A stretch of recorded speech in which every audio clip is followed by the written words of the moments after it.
Hello. ഇന്നൊരു കല്യാണം ഉണ്ട്. അപ്പോൾ കല്യാണത്തിന് പോകാൻ വേണ്ടിയിട്ട് ഞാൻ റെഡി ആയതായിരുന്നു കേട്ടോ. ഇത് എൻ്റെ വെറും പട്ടീഷർട്ട്. കുറേ കാലത്തിന് ശേഷം സാരി എടുത്തതിൻ്റെ ആ ഒരു സന്തോഷം എന്ന് വേണമെങ്കിൽ പറയാം. ഞാൻ ഇതേ ബാക്കിൽ അമ്മ തുണി ഉണക്കാനിട്ടുകൊണ്ടിരിക്കുകയാണ് കേട്ടോ, ഞാൻ വീഡിയോസ് എടുത്തുകൊണ്ടിരിക്കുമ്പോൾ. അങ്ങനെ എൻ്റെ റെഡി ആവലൊക്കെ കഴിയുമ്പോഴേക്കും ചെക്കൻ പോയിട്ടുണ്ടാവും കേട്ടോ വിചാരിച്ചിട്ടുണ്ടായിരുന്നത്. പക്ഷേ വീട്ടിൽ നിന്ന് ഇങ്ങനെ ഉണ്ടായിരുന്നുള്ളൂ. അങ്ങനെ ബസ്സിലായിരുന്നു കേട്ടോ എല്ലാവരും കൂടെ പോയിട്ടുണ്ടായിരുന്നു. നല്ല അടിപൊളി ഡപ്പം കൂത്ത് പാട്ടൊക്കെ വെച്ചിട്ട് നല്ല അടിച്ച് പൊളിച്ച് പോകുമായിരുന്നു കേട്ടോ. അങ്ങനെ ഓഡിറ്റോറിയത്തിലുണ്ടായിരുന്നു കേട്ടോ. അത് നല്ല വെയിലായിരുന്നു കേട്ടോ, മൊട്ട വെയിലെന്ന് പറഞ്ഞാലും പോരാ. പക്ഷേ രാവിലെ ടൈമാണ്, ജസ്റ്റ് ഒരു 10-10:30 ആയിട്ടുണ്ടായിരുന്നുള്ളൂ. പക്ഷെ നല്ല വെയിലാണ് കേട്ടോ.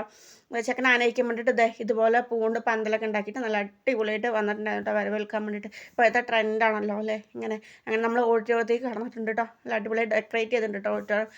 യെല്ലോ റെഡ് വൈറ്റ് കോമ്പിനേഷനിലുള്ള നല്ല അടിപൊളിയായിട്ട് സ്റ്റേജ് ഡെക്കറേറ്റ് ചെയ്തിട്ടുണ്ടായിരുന്നു. എനിക്ക് ഭയങ്കര ഇഷ്ടമായിട്ടുണ്ടായിരുന്നു കേട്ടോ.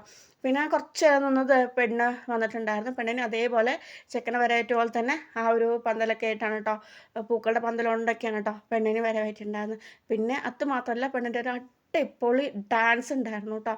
വലതുകാൽ ചുവട് വെച്ചെന്നുള്ള ആ ഒരു പാട്ടില്ലേ, അതായിരുന്നു കേട്ടോ ഉണ്ടായിരുന്നത്. നല്ല അടിപൊളിയായിട്ട് കളിച്ചിട്ടുണ്ടായിരുന്നു, ഒരു ടെൻഷനും ഇല്ലാതെ. അങ്ങനെ ഇതാ നമ്മുടെ മെയിൻ ചടങ്ങിലേക്ക് കിടക്കാൻ പോകുന്നുണ്ടോ, താലികെട്ട്.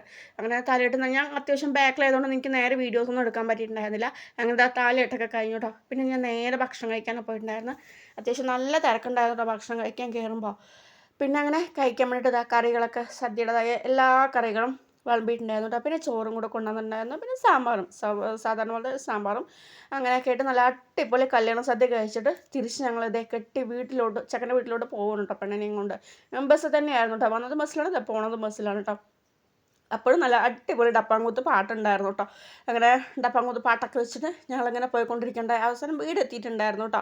പിന്നെ വീടെത്തി പറഞ്ഞാൽ ചെക്കടിമൻ്റേതായ ചടങ്ങുകളൊക്കെ ഉണ്ടാവുമല്ലോ. അപ്പോൾ അതൊക്കെ നിലവിളക്ക് കൊടുക്കൽ കാര്യങ്ങളൊക്കെ അവിടെ അങ്ങനെ തകൃതി നടന്നുകൊണ്ടിരിക്കും. ഞാൻ വീട്ടിലേക്ക് വരാമെന്ന് പറഞ്ഞ് വന്നിട്ടുണ്ടായിരുന്നു കേട്ടോ. കാരണം അപ്പോഴേ കുഴങ്ങി, അത്രയും വെയിൽ കാര്യങ്ങൾ ക്ഷീണിച്ചിട്ടുണ്ടായിരുന്നു കേട്ടോ. ഇതാണ് ഞങ്ങളുടെ പഴുതപ്പാറ കേട്ടോ, ഒക്കെ കത്തി വന്നിട്ടുണ്ടായിരുന്നു. അപ്പോൾ അങ്ങനെ ഞങ്ങൾ വീടെത്തി നല്ല റെസ്റ്റൊക്കെ കഴിഞ്ഞ് പിന്നെ റിസപ്ഷന് പോവാം കേട്ടോ. ഞങ്ങൾ 4 ആളും കൂടിയിട്ട് ബൈക്കിലാണ് പോയിട്ടുണ്ടായിരുന്നത്. ഇത് ഞങ്ങളുടെ അവിടുത്തെ പാടമാണ് കേട്ടോ, നല്ല അടിപൊളി ക്ലൈമറ്റാണ് കേട്ടോ അത് കൂടെ പാസ് ചെയ്യുമ്പോൾ.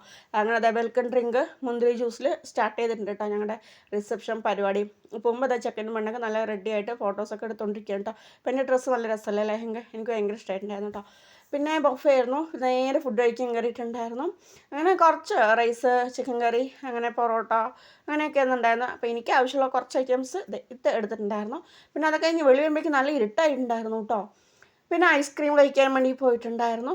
ഐസ്ക്രീം കല്യാണത്തിന് വന്ന് പറഞ്ഞാൽ ഐസ്ക്രീം കഴിക്കണതിൻ്റെ എണ്ണ എടുക്കരുത് എന്നാട്ടോ പറയാറ്, ആരും ഞാനില്ല. അപ്പോൾ അങ്ങനെ ഐസ്ക്രീമൊക്കെ കഴിച്ചു. പിന്നെ ചൂട് ചായ കഴിച്ചു കേട്ടോ, തൊണ്ടയ്ക്ക് അത് എഫക്റ്റ് ആവണ്ടെന്ന് വിചാരിച്ചു. നല്ല അടിപൊളി ചൂട് ചായ ഉണ്ടായിരുന്നു കേട്ടോ. അതൊക്കെ കഴിച്ച് ഞങ്ങളുടെ റിസപ്ഷൻ പരിപാടി അങ്ങോട്ട് കഴിഞ്ഞു കേട്ടോ. പിന്നെ തിരിച്ച് വീട്ടിലോട്ട് വന്നുകൊണ്ടിരിക്കണം. ഞങ്ങളുടെ വീടിൻ്റെ അടുത്ത് ഒരു അമ്പലത്തിൽ പ്രതിഷ്ഠാദിനം ഉണ്ട് കേട്ടോ. അപ്പോൾ അതിനെ ഡെക്കറേറ്റ് ചെയ്തതാണ് കേട്ടോ, ഈ ഒരു പല കളർ സൈസിലുള്ള ബൾബായിട്ട് ഡെക്കറേറ്റ് ചെയ്തിരിക്കുന്നത്. നല്ല ഭംഗിയിൽ കാണാൻ, രാത്രി കാണാൻ ഒരു പ്രത്യേക വൈബാണ് കേട്ടോ. അല്ലെങ്കിൽ ഈ അമ്പലത്തിൽ ഈ വിശേഷ ദിവസം ഉണ്ടാകുമ്പോൾ ഒരു പ്രത്യേക രസമല്ലേ, നല്ല ഉച്ചത്തുള്ള പാട്ടും ലൈറ്റ് അറേഞ്ച്മെൻറ്റും കാര്യങ്ങളൊക്കെ കാണാൻ നല്ല ഭംഗിയല്ലേ. അപ്പോൾ അതൊക്കെ ആസ്വദിച്ച് ഞാൻ വീടെത്തിയിട്ടുണ്ട് കേട്ടോ തിരിച്ച്. അപ്പോൾ ഇന്നത്തെ വിശേഷം ഇത്രയേ ഉള്ളൂ. Tata bye bye, see U.